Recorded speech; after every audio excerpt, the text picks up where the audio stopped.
both the Liberals and the New Democrats are trying to bring health care centrally into this debate on the assumption that the Conservatives are far weaker on all social policy. Are they going to be successful?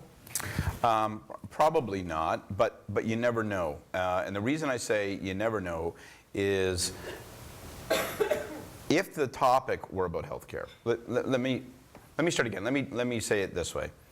I was really disappointed with the Liberal campaign yesterday, and I'll tell you why. They released a new health care ad, and it's very negative and very tough on Harper.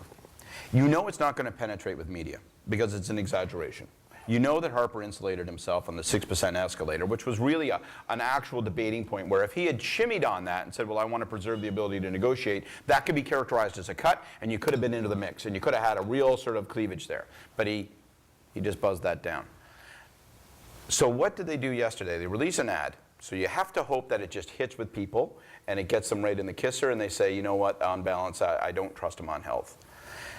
Since the media aren't going to carry it, then you had to have been talking about it in the debate the night before. Mm-hmm. And for Pete's sake, you've got to be talking about it in terms of the event that you're at. So you can't release that ad, signal to the world I'm spending money on this, thinking that this may be, right, my big hope. But now I'm going to go do an event that's all about something else, and I'll never give myself an opportunity to actually speak into the microphone about health care. And I've established no credibility on the issue over the last couple of nights where I had a chance to put my mitts on them. So I found it was very puzzling. Go back to your question, do I think it's going to matter? Only if they execute a hell of a lot better, and probably it's only going to matter if the Conservatives kick the issue. If they say something imprudent, they do something stupid, and they walk into the deep end of the pool by accident. That's what he did do in 2004 This time on health care. He seems to have bulletproofed himself by saying, I will also pledge a 6% increase going forward. But what's extraordinary about that, Allan, to me, just to go back to my attack on the media for a second here, is we have gone from a situation 3 weeks ago where only the NDP could have predictably have been expected to make a commitment to 6% as a commitment indefinitely into the future of federal expenditure on health care, a la the Martin Accord in 2004, to one where all three parties are committed to it. And let me just describe the enormous consequence of this. It's $30 billion a year, forever, escalating with a whole series of formula relating to provincial health care expenditure.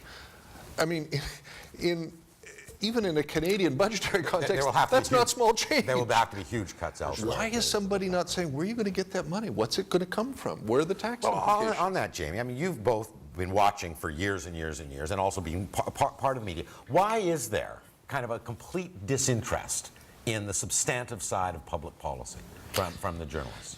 Well, I think there's the journalists are still reeling from the effects of the recession.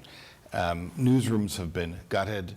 The demands on them have escalated. So their world has really turned upside down. I just don't think they simply have the resources that they used to have to cover these things in the way that they might once have. Is there an assumption, though, perhaps unstated, that there's no appetite for that kind of substantive news coverage, that the electorate essentially is uninterested? Well, the electorate seems to be uninterested, right? And they seem to be voting with their eyeballs and with their feet. And I think that's something that we need to start looking at. I'm actually beginning to think that when you match low engagement, low voter engagement with a very short 30-plus day writ period. With trivial coverage. With trivial coverage, it may no longer be possible to do the two jobs you have to do within that time.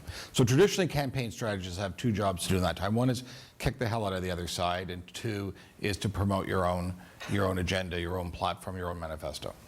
It may be that when you've got such low engagement, trivial coverage, and that kind of time, you may not have time to do both anymore within the election.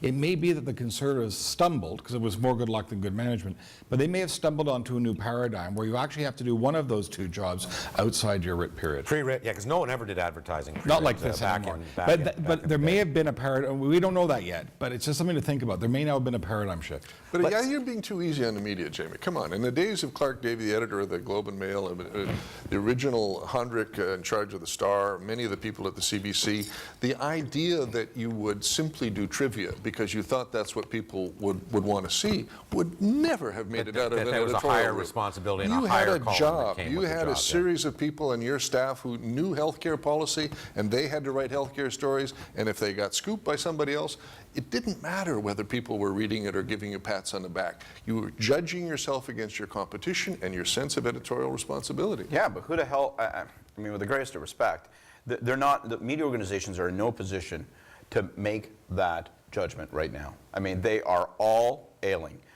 right? They are not in good financial health. They have to go where the eyeballs are, and the fact is, it's very disturbing because it becomes a race to the bottom. So what happens is, they're right. People aren't consuming. You put a large piece on healthcare in a 6,000-word piece that flips into the middle of the paper. It's not going to get digested. It's not going to animate the campaign. It's not going to get retweeted and linked to. So it's not going to achieve those core objectives for you.